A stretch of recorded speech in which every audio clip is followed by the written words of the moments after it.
Hello, brothers and sisters. I am Charlemagne Alispo, and with my wife Hazel, we own Adira's Shomai established September 2023, which is named after our daughter. Hazel is the creator of our special recipe, and I am the vendor who sells it on the streets and market of Solano, Nueva Vizcaya. Being in business with your spouse is challenging, but when united with a goal and are Christ-centered, we can move mountains. Hazel and I had corporate jobs in Makati City, and we tried a different path and decided to settle in our province a month before the pandemic. We did multiple businesses with no experience, from restaurant to online selling and eventually food cart business to cut costs. It wasn't easy, and we had a fair share of failures and losses, which led to debts that we could barely make it for basic necessities like food and rent. We decided it was time we liquidated our food business and sold most of our stuff. We rejoined the workforce by doing freelancing and servicing clients from home, but weren't making enough to pay our past due obligations.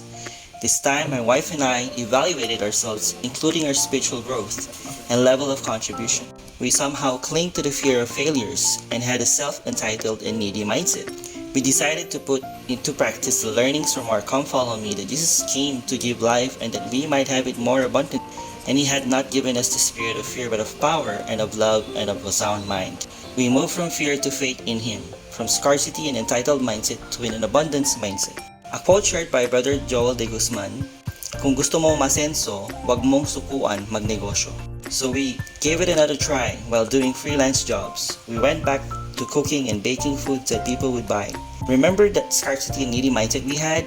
We decided we should bake free cakes for monthly birthday celebrants in the church, which led to orders and referrals. Once we learned the lessons from our setbacks and decided to practice gratitude and giving, the Lord blessed us more with wisdom, revelation, and how to make our business become a success together with what we learned at ACE. Shomai is one of our favorite foods, so we decided to make it for personal consumption and sell some to our neighbors. They loved it. We sold out 30 pieces the next day. Now, we weren't keen on selling it in town since we still had fear and lack of capital. Then we had a neighbor of ours who was pregnant at the time approach us and pleaded she needed a job and was willing to sell the homemade shomai. We agreed, and she would get 2.33 pesos per piece. On her first day, she sold out 300 pieces, and her sales would continue to rise exponentially in a few days in just 5 hours of selling, and the rest was history.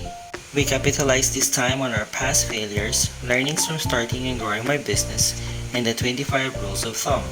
The following are the principles we have learned and applied in this venture. With our homemade shomai, java rice, and gulaman juice, we decided to target college students and the working class. A rule of thumb says, sell what the market will buy with what we offer. It can be served as a meal, a quick bite, or on the go. It can also be a pasalubong, pika-pika, or stored in the freezer for breakfast the next day. Shomai is a food that resonates with almost all Filipinos. Understanding this audience helps us better provide for their needs, which results in repeated sales. We solve their problem of having a quick, affordable, homemade meal or snack. It can be eaten while standing at our stalls or eaten on the go or as takeout. We firmly believe in continuous improvement. Therefore, feedback from our customers have utmost importance. We ask what we can do to improve the condiments, how the shomai will be served, using of fresh calamansi instead of ready-mix sauces. We take note and implement the changes immediately. First, most businesses who offer the same product are commercialized and have a lot of extenders and preservatives. We made it our mission to offer fresh and local ingredients, which gives it that natural and flavorful taste. That's why we have the slogan, homemade, meaty, and chunky shomai. Second, customer service and adding value is of our top priority. We see to it that our food attendants serve our customers promptly, with courtesy, with a smile, and going the extra mile. Third, we make it convenient for our customers to buy from us. They can pay on various cashless transaction channels, have it delivered to their homes, and we can cater to them in events such as parties and seminars. Location is key. We place our rolling carts where there is foot traffic of our target audience. So one of our rolling cart is placed at the market and moved near Andox at night. The stationary stalls are placed in front of universities where our shomai, java rice, and gulaman combination is a hit. We also have an online presence by using the AIDA model.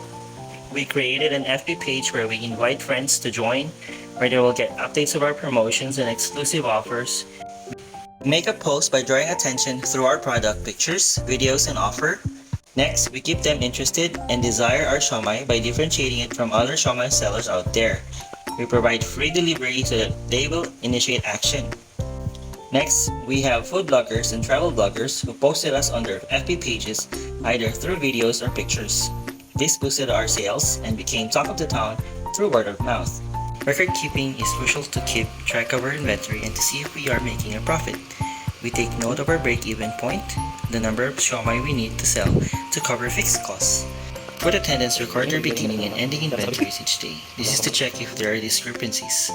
This system in place will help our staff become accountable, responsible, and proactive. Second, we have gotten into the habit of beating prior sales. Keeping good record helps making necessary adjustments in achieving that goal. Third, we also note which day of the week or time of the day we have the most number of orders. There are times we prepared less than the demand, which results to lost sales. So we learned to make proper projections based on the records we kept to maximize our sales. Fourth, it helps us with keeping our raw materials inventory at the cost range before making purchases. That way we follow the principles of buying in bulk and increase sales, decrease costs. The business has helped in the following aspects of life. It has made a profound impact on the quality of life as a provider for the family, and by working together as a team with my wife, Hazel, we were able to pay ourselves a livable salary and thus have a bit more than just the basic necessities and pay off some of our debt incurred in our business failures during the pandemic. Creating a proactive team, we were able to delegate what was delegable and leverage using their time and effort. Thus provided more quality time with my daughter Adira and her mom, who is expecting our second child. Just a few months into the business, we were able to employ food attendants and those who will prepare and make our siomais individually wrapped by hand. Most of our staffs are single moms and widows. Up to date, we have 8 full-time and part-time employees. We have set aside a charitable fund where we provide food and medicines for those in need, especially to persons with disabilities. Provide jobs to church members and part-time jobs to those who are preparing for mission and those who recently arrived from mission. Be able to serve alongside with my quorum companion and teach in the Melchizedek priesthood classes. My wife Hazel will bake cakes every month for both EQ and RS birthday celebrants. This is to serve them with the talent she has in baking. A contribution in the Academy chapter, we give time to meetings and trainings and implement the business principles taught. I are given the opportunity to teach personal finance and starting and growing my business. We would be starting the batch who signed up soon. If there's one thing we would like to share from this journey is seek the lessons from your setbacks, pray and seek counsel from the Lord. With humility, act on the answer given. The journey will not be easy, but it's worth the price. Be ready to be introduced to the best version of yourself so you can serve others better.